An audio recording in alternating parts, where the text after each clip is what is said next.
Et voilà, j'ai encore craqué pour une nouvelle console. J'espère que vous allez bien. De mon côté, ça va nickel comme vous pouvez le constater au vu de mes réactions. Dans cette nouvelle vidéo, on va parler plus en détail de ce nouvel achat. Il est vrai que je vous l'avais déjà présenté à travers un short et un TikTok, mais j'aimerais qu'on s'y attarde un petit peu plus à travers une vidéo classique. Pour ceux qui ne l'avaient toujours pas deviné, là-dedans se trouve le Steam Deck. Dans une belle sacoche, il s'agit actuellement de la dernière console de jeux vidéo. Elle est plus récente que la PS5 et la Xbox Series, sachant qu'elle est sortie l'année dernière. Mais pourquoi ai-je décidé de l'acheter seulement maintenant, sachant que j'avais largement les moyens de la récupérer l'année dernière, et quelles sont mes raisons? La première raison de cet achat, la plus logique et la plus importante lorsque vous achetez quelque chose sur internet ou dans le commerce, c'est l'envie. Mon frère me l'a tellement présenté à chaque fois que je passais chez lui, qui m'a donné envie de me la procurer. Et justement, déjà, rien qu'avec cette raison, je suis extrêmement heureux d'avoir pu recevoir ce Steam Deck chez moi. C'est grâce à cette envie que je vais prendre du plaisir lorsque je vais passer du temps sur cette console. Car comme vous pouvez le constater, des consoles et des jeux vidéo, c'est pas ce qui manque chez moi. Naturellement, j'ai récupéré la console de Steam pour la collection de jeux vidéo. Elle va rejoindre mes différentes consoles portables.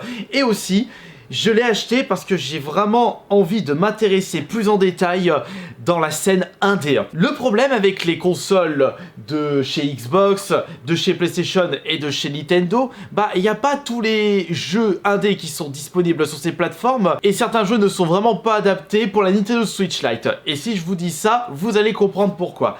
Parce que j'ai vraiment envie de découvrir la scène indé en mode console portable. J'utilisais surtout la Switch Lite pour découvrir cette petite scène indé. J'ai énormément joué à Slay the Spire et à Street of Rage 4 avec cette Switch Lite. Mais au moment où je voulais m'intéresser plus en détail à Rockbook, un autre deck building, j'ai constaté les pauvres performances de la Switch Lite. Il me fallait quelque chose de plus puissant pour découvrir Rockbook en mode console portable. Oui, c'est vrai, j'aurais pu carrément découvrir ce jeu avec une version PS5, Xbox ou carrément sur PC avec Steam, mais à choisir entre découvrir des jeux sur mon PC et découvrir des jeux en mode console portable, le choix est vite fait. Et c'est pour cela que j'ai récupéré ce Steam Deck avec un peu de retard, je l'accorde. L'envie, la collection et découvrir en mode console portable la scène indé. Vous avez le modèle de base à 419 € pour une mémoire interne de 64 Go, vous avez le modèle à 549 € avec 256 Go de mémoire et le 679 € pour 512 Go de mémoire. Et pour ma part, j'ai pris le deuxième modèle, c'est-à-dire la mémoire interne de 256 Go parce qu'elle possède un stockage plus rapide. Et étant donné que ma priorité c'est la scène indé, je n'avais pas besoin de débourser plus pour récupérer un espace de stockage de 512 Go. Pour des jeux indés qui ne pèsent que quelques gigas, ça va, j'ai largement la place pour en stocker un maximum. Et puis rien ne m'empêche de télécharger de temps en temps des super jeux AAA. Mais la batterie, elle risque pas de durer longtemps. Et d'ailleurs, je vous partage de ce pas mon profil Steam, comme ça vous pourrez voir les jeux auxquels je joue, quels sont les jeux terminés, combien de temps je passe sur chaque jeu. Et cerise sur le gâteau, il y a un système de trophées succès. Ça va me permettre de découvrir plus en détail certains jeux et pourquoi pas recommencer une énième fois mes jeux préférés indés, comme Slay the Spire. Sauf que là, en ce moment, je prends beaucoup de plaisir sur Monster Train et c'est un jeu que je ne risque pas de lâcher de sitôt, sauf s'il y en a un qui dépasse sa qualité. Peut-être le Rockbook, mais Rockbook, on va se le garder de côté, on ira le découvrir plus en détail après Monster Train. Oui, je sais, vous allez pas comprendre cet achat et mon envie de m'intéresser plus en détail à la bibliothèque Steam, sachant que ce sont des jeux full dématériels. Et cette console ne peut pas accueillir de jeux en format matériel, en boîte. Il n'y a que des jeux téléchargeables sur internet et c'est en totale contradiction par rapport à ma vision de la collection. Voilà pourquoi je n'achèterai que des jeux démat à petit prix.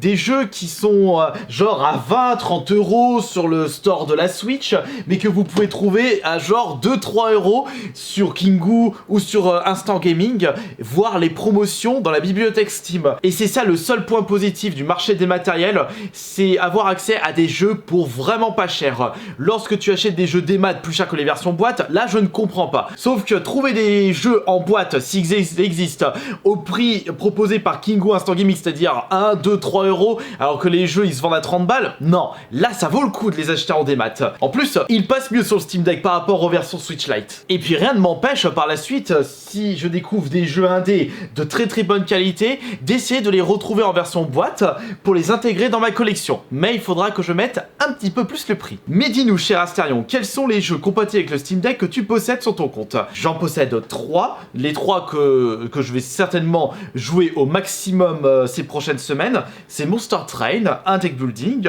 Slave Spire, un deck building, et que je n'ai pas arrêté de vous saouler tellement je le trouve exceptionnel, et enfin Rockbook, qui est un autre deck building. Des jeux qui possèdent un système de gameplay ultra efficace.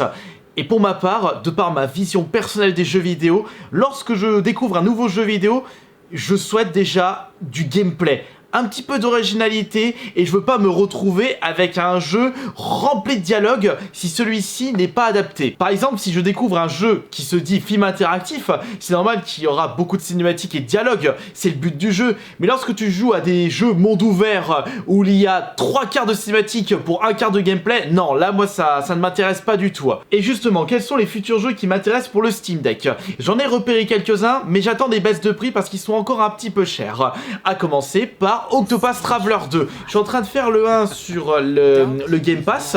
Franchement, un JRPG rétro de très bonne qualité. Ça me fait rappeler mon époque sur Secret of Mana, sur Super Nintendo, et il me fait également rappeler Chrono Trigger que je n'ai jamais pu faire auparavant. Mais c'est un super jeu et je me régale dessus, alors que de base je ne suis vraiment pas JRPG rétro. Je sais pas, je lui trouve un super charme, et dès que j'aurai terminé, j'aurais bien envie de découvrir le 2 sur le Steam Deck lorsqu'il baissera de prix, parce que 40 balles pour une version dématérielle, non, ça ne m'intéresse pas. Et un autre jeu qui est sorti depuis un petit moment, c'est Triangle Strategy.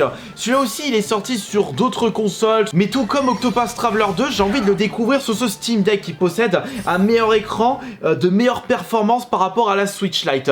Et Triangle Strategy est un jeu qui va vraiment me faire rappeler Final Fantasy Tactics, un tactical RPG qui va me faire rappeler mon époque sur Final Fantasy Tactics sur la PS1. Un jeu auquel j'ai passé d'excellents moments, et c'est d'ailleurs le seul Final Fantasy que j'ai pu terminer à ce jour. J'étais à la fin de Final Fantasy Tactics Advance 2 sur la DS, mais à un moment je m'étais arrêté, mais vraiment à la fin, donc c'est dommage, puisque j'étais passé à autre chose. C'est pour ça aussi que je vous avais demandé sur Twitter de me conseiller des jeux indés dispo sur Steam, et je vois que plusieurs d'entre vous, vous êtes des spécialistes dans ce domaine. Vous m'avez cité des jeux qui m'ont l'air totalement incroyables. Vous m'avez cité Disco Elysium, il y a Nep qui m'a conseillé un énorme tas de jeux indés, il y a Guacamelee, Pantera, Cookie Clicker, One Figure, Death Punch.